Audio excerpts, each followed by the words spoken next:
एक बार की बात है, शहर से बहुत दूर एक छोटा सा गांव बसा था। उस गांव में रहने वाले लोग खेती करके अपना गुजारा करते थे, पर उसे गांव में सबसे बड़ी समस्या थी पानी की। उसे गांव के आसपास ना कुआं था ना तालाब, जिससे उसे गांव में रहने वाले किसानों को बारिश पर निर्भर रहना पड़ता था। जब वर्षा होती थी तभी किसानों के खेतों में सिंचाई होती थी।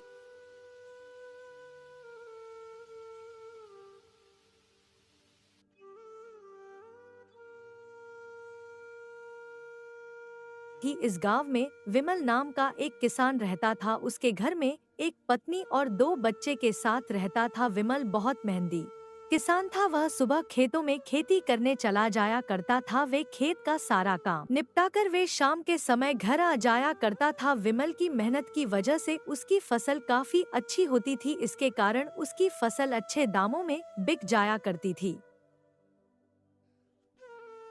सविता, मैं खेतों पर जा रहा हूँ, वहीं पर खाना खा लूंगा। तुम मेरा खाना बंद दो। हाँ जी, मैं आपका खाना पहले ही बांध के रखा है। यह लीजिए आप आपका खाना, और आते वक्त जरा लाल की दुकान से राशन लेकर आना। ठीक है, ले आऊंगा। विमल अपने खेतों पर चला जाता है और खूब मेहनत से काम करता है। थोड़ी देर तक जाने के बाद वह एक पेड़ के नीचे बैठकर खाना खाता है और थोड़ी देर के लिए विश्राम करता है। तभी विमल की आंख लग जाती है और वह एक सपना देखा है कि उसके गांव में इस बार वर्षा नहीं हुई और सभी किसानों की फसल वर्षा न होने के कारण उपास नहीं पाई। इस सपने से विमल की आंखें खुल जाती है और उसकी नींद खुल जाती है। हे भगवान, मैं ये सपना देख रहा था, ये कैसा सपना था? अगर वर्षा नहीं हुई तो मेरी तो सारी फसल बर्बाद हो जाएगी। नहीं नहीं, ऐसा नहीं हो सकता। हर साल तो वर्षा होती है, इस साल भी वर्षा जरूर होगी। यह बस मेरा सपना ही है।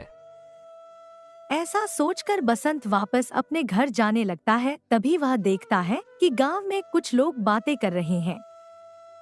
अरे, मैंने सुना है गांव में इस बार वर्षा नहीं होगी, जिसमें हमारा गांव काशीपुर का भी नाम आता है। टीवी में न्यूज में बता रहे थे कि कुछ गांव में वर्षा नहीं होगी इस साल। क्या बात कर रहे हो बिरजू भाई? अगर वर्षा नहीं हुई तो हमारे खेतों में फसल कैसे लगेगी, और फसल नहीं लगी तो अपन खाएंगे क्या? क्या कहे भाई? अब तो लगता है भगवान का ही सहारा है, वही कुछ कर सकता है।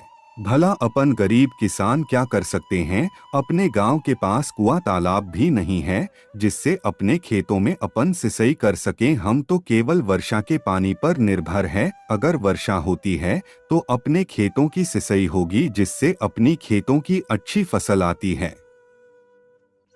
हे भगवान, यानी कि मेरा सपना सच था। अगर वर्षा ही नहीं होगी तो मेरी फसल कहाँ से उपज पाएगी? नहीं नहीं, ऐसा नहीं हो सकता। मुझे कुछ ना कुछ तो सोचना ही पड़ेगा। अगर फसल ही नहीं हुई तो हम खाएंगे क्या? एकमात्र फसल ही तो हमारा सहारा है, जिसे हमारा जीवन गुजरता है। नहीं नहीं, मुझे कुछ ना कुछ उपाय सोचना पड़ेगा।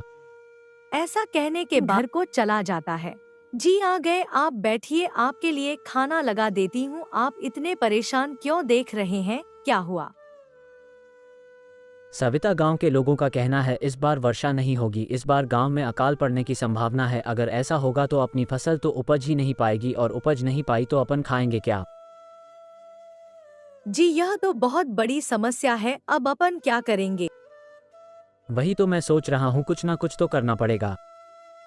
हाँ ठीक है, अपन कुछ ना कुछ तो सोच लेंगे। पहले आप खाना खा लीजिए।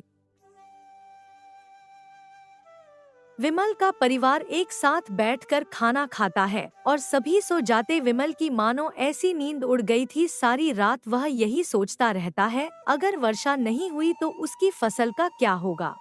नहीं, मैं ऐसा नहीं होने दूंगा। मेरी फसल बर्बाद नहीं होने दूंगा। मैं जरूर फसल लगाऊंगा। अगर वर्षा नहीं हुई तो क्या हुआ, मैं कुछ ना कुछ तो उपाय जरूर निकाल लूंगा। विमल ऐसा सोच ही रहा था, तभी उसका ध्यान बिरजू की बात पर जाता है। भला अपन गरीब किसान क्या कर सकते हैं? अपने गांव के पास कुआं तालाब भी नहीं है जिससे अपने खेतों में अपन सिंचाई कर सकें। हम तो केवल वर्षा के पानी पर निर्भर हैं। तभी विमल को एक उपाय सोचता है। हाँ यही सही रहेगा, मुझे गांव के कुछ लोगों की इसमें सहायता चाहिए होगी, अगर वो मेरी मदद करेंगे फिर यह काम जरूर सफल रहेगा। सबसे पहले मुझे गांव के सरपंच जी से बात करनी पड़ेगी। हाँ सुबह होते ही सबसे पहले मैं सरपंच जी से बात करूंगा। सुबह होता ही विमल सबसे पहले गांव के कुछ लोगों के पास जाता है। मेरे प्यारे किसानों भाइयों, जैसा कि इस बार सुनने में आया है कि हमारे गांव में वर्षा नहीं होगी, ऐसे में तो अपनी फसल नहीं हो पाएगी और हमारा पूरा परिवार भूख से तड़पता रहेगा। हमें कुछ ना कुछ तो करना पड़ेगा। बात तो तुम्हारी सही है विमल भाई, अपन करी क्या सकते हैं। मैंने एक उपाय सोचा है। हमारे गांव में एक भी कुआं या तालाब नहीं है। अगर हमारे गांव में हुआ या तालाब होता तो उसमें वर्षा का पानी इकट्ठा करा जाता, जिससे वर्षा ना होने पर भी कुआं या तालाब के पानी को इस्तेमाल में ले सकते थे। लेकिन हमारे गांव में कोई कुआं है ही नहीं। हमें ही मिलकर एक कुआं का निर्माण करना पड़ेगा। इसके लिए हमें गाँव के सरपंच जी से बात करना पड़ेगी। हाँ भाई तुम सही कह रहे हो, यह तो बहुत बड़ी समस्या है। हमें इस बारे में सरपंच जी से बात ही करना चाहिए। ऐसे सारे गांव वाले मिलकर सरपंच जी के पास जाते हैं और सरपंच जी को अपना विचार बताते हैं। हाँ किसान भाइयों, यह तो तुम सही कह रहे हो। गांव में कुआं या तालाब न होने की वजह से किसानों को बहुत दिक्कतों का सामना करना पड़ता है और गांव के सारे किसान वर्षा पर निर्भर है। अगर कुआं होगा तो गांव के लोग अपनी फसल में सिंचाई कर पाएंगे। तुम ठीक कह रहे हो विमल, हम कल से ही कुआं खोदने का काम कल से शुरू कर देते हैं। तुम सारे लोगों को मिलकर गांव में कुआं खोदना पड़ेगा और जमीन की चिंता मत करो। मेरे घर के पीछे जो जमीन है उसमें ही आप लोग मिलकर कुआं खोज लेना। सारे किसान इस पर सहमति जताते हैं और अगले ही दिन से गांव में कुआं खोदने का काम शुरू हो जाता है। कुछ ही दिन में गांव में कुआं खुद कर तैयार हो जाता है। बहुत गहराई के बाद कुएं में पानी नजर आ जाता है। पानी को देखकर लोगों की जान में जान आई और वह बहुत खुश हो जाते हैं। सभी किसान यह बात गांव के सरपंच जी को बताते हैं। सरपंच जी भी इस बात से बहुत खुश होते हैं। इस तरह काशीपुर गांव में वर्षा नहीं हुई। वर्षा न होने पर भी गांव के लोगों को ज्यादा फर्क नहीं पड़ा, क्योंकि गांव के लोग कुएं से बारी बारी से अपने खेतों की सिंचाई कर लेते थे। थोड़े ही दिनों में गांव के लोगों की फसल अच्छी तरह उपज जाती है। कुआं पास होने के कारण अब गांव की सारी महिलाएं पास वाले कुएं से ही पानी भर के ले जाया करती थी। इस तरह काशीपुर गाँव में फिर से खुशियाँ आ जाती हैं।